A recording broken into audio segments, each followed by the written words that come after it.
Hello again there, YouTube. Just thought I'd give you guys a bit of an update since my last quick video where our main inverter decided to blow itself up and create a small fire at the same time, but thankfully didn't affect anything, at least outside of the inverter itself. Figured I'd do an update from the whole system while I'm at it, seeing as it's been a bit of a while. So, just to clarify, up here on the roof we've got 6 80-watt panels feeding the grid-tie inverter.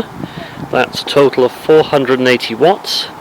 And then on the far end there we've got an additional 80-watt panel which is going down to feed our off-grid shed. As here we've got 2 separate systems. We've got the on-grid stuff and then we've got the off-grid stuff in the shed.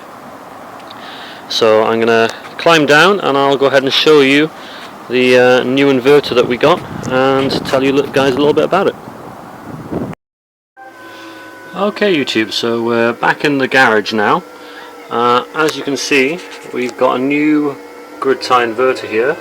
This one is supposedly rated at 1000 watts, and you can see this one isn't the one that blew up, but it's of similar size. Similar shape, and you can see how much bigger the new one is. It's about twice the size roughly. Now this one so far, I've seen it peak at about 450 watts output. As you can probably hear the fans going up and down, and on this particular model it's actually got 2 fans as opposed to 1. So you've got a fan on the inlet here, and there's a fan on the outlet side. Now with this, I talked to the seller, and the seller assured me that this inverter should last longer and not catch fire like the previous one. We actually ended up paying £40 extra for this, so instead of having the 500 watt model replaced, we paid a little bit more money to get this one. Now we've adjusted the wiring a little bit.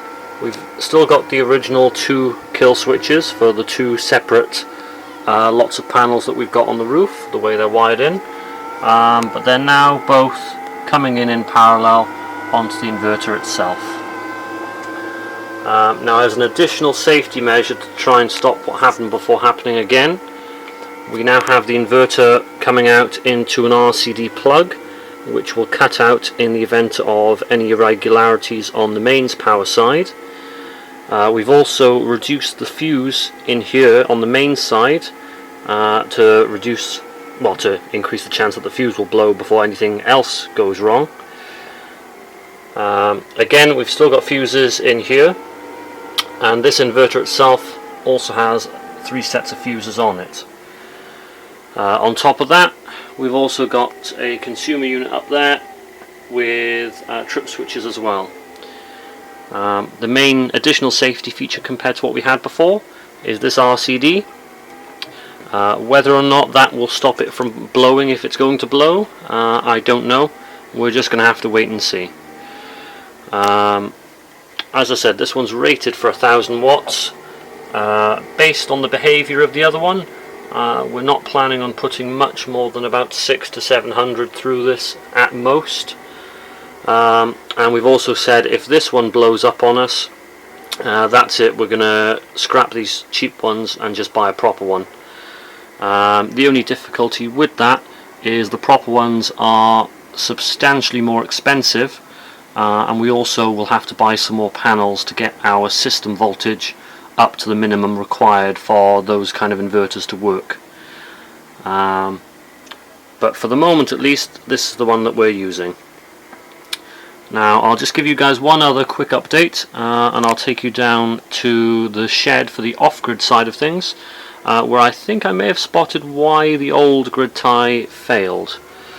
And just one other thing for you guys, just while I remember, at the moment this has been installed for a little while, and we can see here in 8 days since this has been plugged in, we've managed to generate, let's see here, just under 15 kilowatts. So you can see there the estimated cost saving is £2.05. So yeah, when you're paying £40 to replace the inverter, got to bear in mind how long it'll take to pay back. As I said, for us this is mainly a hobby, but even we've got our limits, and if this one does pop again, we're just going to have to save up and replace it with a more expensive one. So if you hold on for 2 seconds, I'll take you down the shed and give you guys a bit of an update there. Okay, and so here we are, back where it all started. The original solar powered shed from our very first videos. You can still see the 20-watt panel up on the roof there, which is then tied in with that additional 80-watt up on the roof, which I pointed out to you guys. Now the shed itself hasn't really been used all that much since we rolled it out. The power just tends to get used for mowing the garden, running power tools, things of that nature. But yeah, just to let you guys know, I mean, so far in what we've used this system for, it has to be said that off-grid has been a lot more reliable. This here is the original mains inverter that we've had probably for at least 6-7 years now, if not longer, and so far it's been perfectly fine for us, which is more than can be said for the grid tie inverters, which unfortunately have been very unreliable so far. Now the reason I decided to give you guys a quick update down here is I spotted a reason why that grid tie inverter, which is actually sat right here still in pieces, why it may have failed, beyond just being cheap.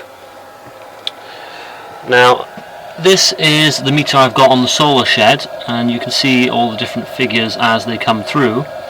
Now I've reset this in the past 5 minutes, but you should be able to see as it clicks through, it's saying that the peak watts at the moment on this system is about 108 watts.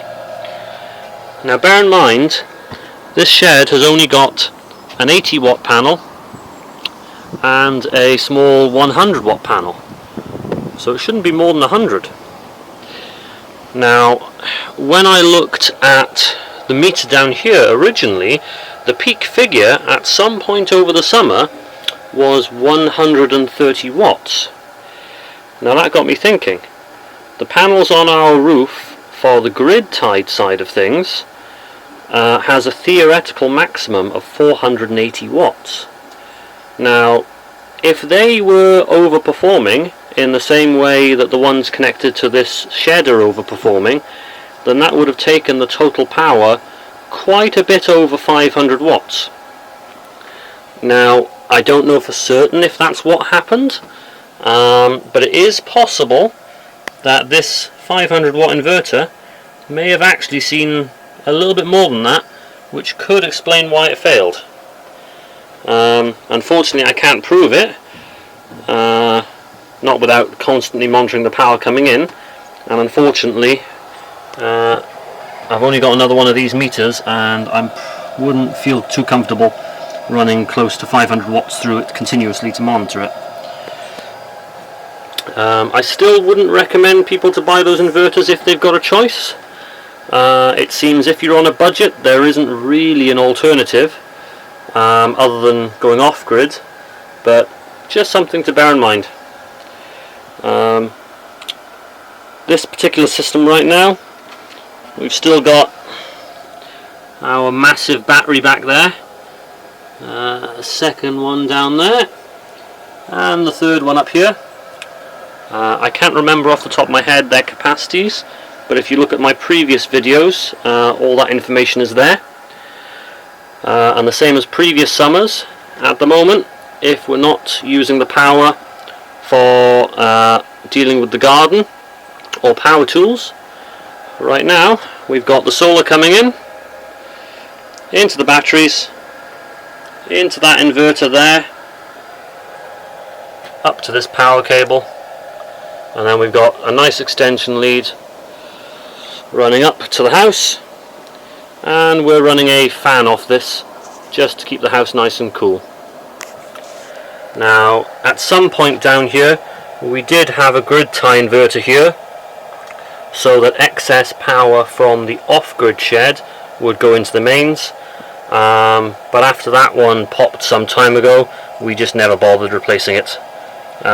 We might do at some point, but for now the grid tied shed does what it needs to, and if we ever need emergency power or we just want to use the power that's available, well, that's what a long extension lead's for. As I said, if you've got any questions about this particular off-grid system, feel free to ask, but also double check my older videos, as there is a lot of information in there about all the battery specifications, wiring diagrams, and all the other kind of bits and pieces. Anyways, this just supposed to have been a quick video update. I think it's getting on for about 15 minutes now, but yeah. So grid side back up and running. We'll see how long that lasts, and yeah, I'll keep you guys updated as and when things happen or change. But for now, thanks for watching my videos, and any questions, feel free to give me a shout.